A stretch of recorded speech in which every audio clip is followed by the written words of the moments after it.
It did not end with thunderous applause, not with a final heroic victory,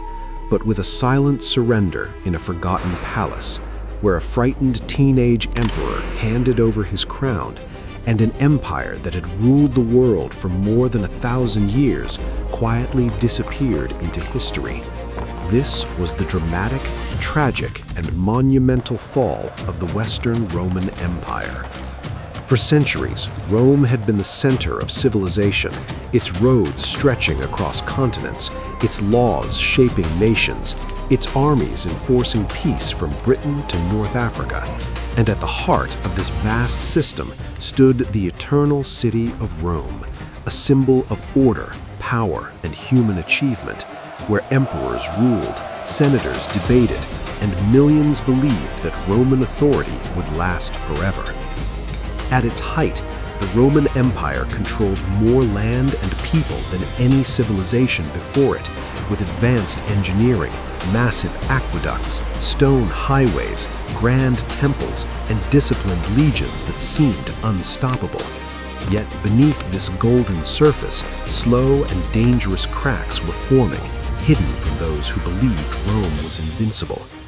By the 3rd century, the empire had entered a period of constant crisis as emperors were overthrown, assassinated, or replaced at alarming speed, sometimes several in a single year, while civil wars drained resources, destroyed cities, and weakened the loyalty of soldiers, turning Roman politics into a battlefield of ambition and betrayal. At the same time, the economy began to collapse under the weight of heavy taxation, inflation, and declining trade. As gold and silver lost value, farmers abandoned their lands, cities shrank, and ordinary people struggled to survive, while wealthy elites isolated themselves in fortified villas, slowly disconnecting from the fate of the empire. Rome's greatest strength, its army, also began to change, as constant wars and population decline made it harder to recruit loyal Roman citizens, forcing emperors to rely more and more on foreign mercenaries, dramatic warriors who fought for pay rather than patriotism, and whose loyalty often shifted with opportunity. Along the empire's borders, enormous pressure was building as migrating tribes moved westward, driven by climate change, hunger, and the rise of powerful enemies in Central Asia, creating massive waves of movement that crashed against Roman frontiers, bringing Goths, Vandals, Franks, and many others into Roman territory. One of the most terrifying forces behind this migration was the rise of the Huns, led in the 5th century by the legendary warrior Attila the Hun, whose brutal campaigns devastated Eastern and Central Europe, forcing entire populations to flee into Roman lands and further destabilizing the empire's defenses. In 410 CE, the world was shocked when Gothic forces captured and looted Rome itself, something that had not happened in nearly 800 years, as temples were stripped, palaces burned, and citizens slaughtered or enslaved, proving that the eternal city was no longer protected by destiny. Although Rome survived this disaster, it never fully recovered. As confidence collapsed, fear spread, and enemies realized that even the heart of the empire could be conquered, opening the door to future invasions and deeper chaos. Over the following decades, imperial authority continued to weaken as real power shifted away from emperors and into the hands of generals, warlords, and barbarian leaders, while emperors became puppets controlled by military strongmen ruling in name but not in reality. The capital of the Western Empire was eventually moved to Ravenna, a heavily fortified city surrounded by marshes, chosen for safety rather than glory, symbolizing how far Rome had retreated from its former confidence and ambition. Meanwhile, provinces were breaking away one by one. Britain was abandoned, Gaul fell to Germanic kingdoms, Spain was overrun by invaders, and North Africa, once Rome's breadbasket, was seized by the Vandals, cutting off vital food supplies and accelerating economic collapse. By the mid-5th century, the Western Empire had become a shadow of itself, controlling only parts of Italy and a few scattered territories, with empty treasuries, unpaid soldiers, crumbling cities, and a population that no longer believed in imperial power. In this weakened state, the final blow arrived in 476 CE, when a Germanic military commander named Odoacer led a revolt against the imperial government, supported by soldiers who had grown tired of broken promises and unpaid wages.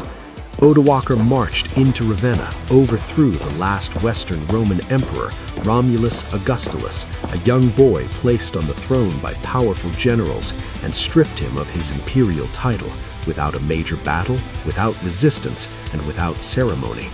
Romulus was not executed. He was quietly sent into exile, while Odoacer sent the imperial insignia to the Eastern Roman emperor in Constantinople, declaring that the West no longer needed its own ruler, a symbolic act that officially ended the Western Roman Empire.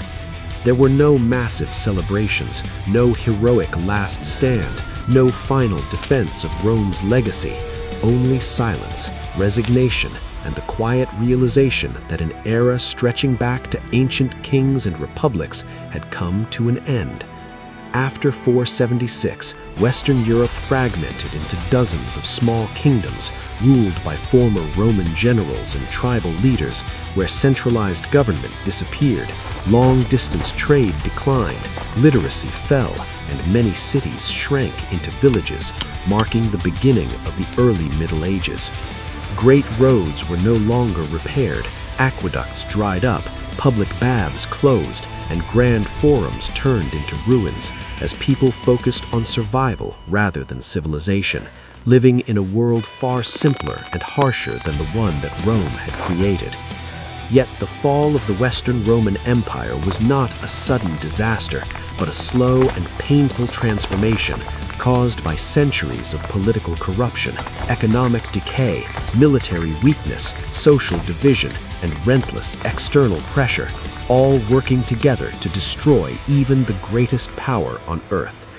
While the West collapsed, the Eastern Roman Empire, ruled from Constantinople, survived for nearly another 1,000 years, preserving Roman law, administration, and culture, proving that Rome did not truly die, it merely changed form and location.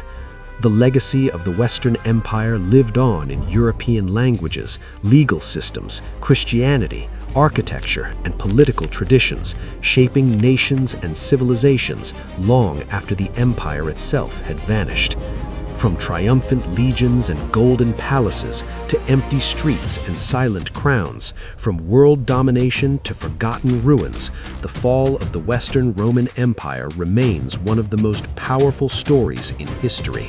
A reminder that no civilization, no matter how mighty, can survive without unity, strong leadership, economic stability, and the trust of its people. It stands as a timeless warning that even empires built on stone, steel, and glory can crumble, not in a single night of fire, but through years of neglect, division, and lost purpose, until one day they simply fade into memory.